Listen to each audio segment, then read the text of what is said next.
बिस्मिल्लाहिर्रहमानिर्रहीम। अस्सलाम वालेकुम।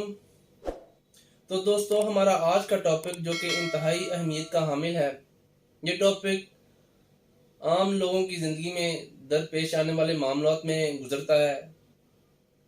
हम इसको देखते हैं, हम इसको डिस्कस करते हैं।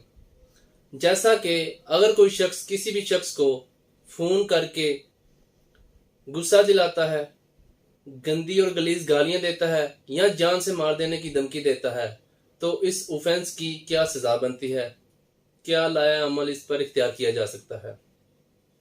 रिसेंटली दिनों में मुझे मेरे एक दोस्त ने कॉल की। उसने पूछा कि यार, अगर कोई शख्स मुझे ऑब्नोशियस कॉल करता है, इंटीमिडेट करता है या हरासा परेशान करता है फोन करके, एसएमएस करके, तो मुझे क्या करना चाहिए। इस अमल में टेलीग्राफ एक्ट का सेक्शन 25D इसको डील करता है। अगर कोई शख्स किसी भी शख्स को फोन करके या एसएमएस के जरिए ऑब्नोशियस कॉल करता है, इंटीमिडेट करता है, अनाउंस करता है या हरासा व परेशान करता है, तो ये कानूनन एक जुर्म है। इसकी सजा 3 साल कैद या जुर्माना या दोनों सजाएं हो सकती हैं।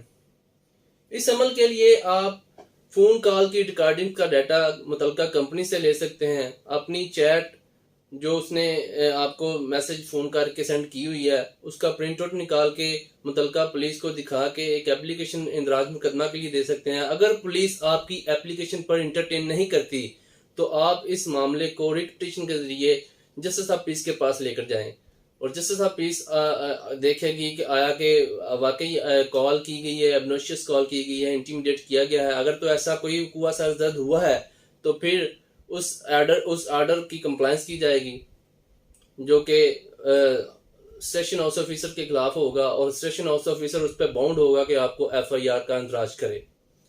जी, ये तो हमारी आज की वीडियो थी। इंशाल्लाह मिलते हैं नेक्स्ट वीडियो में नए टॉपिक के साथ। अस्सलाम वालेकुम।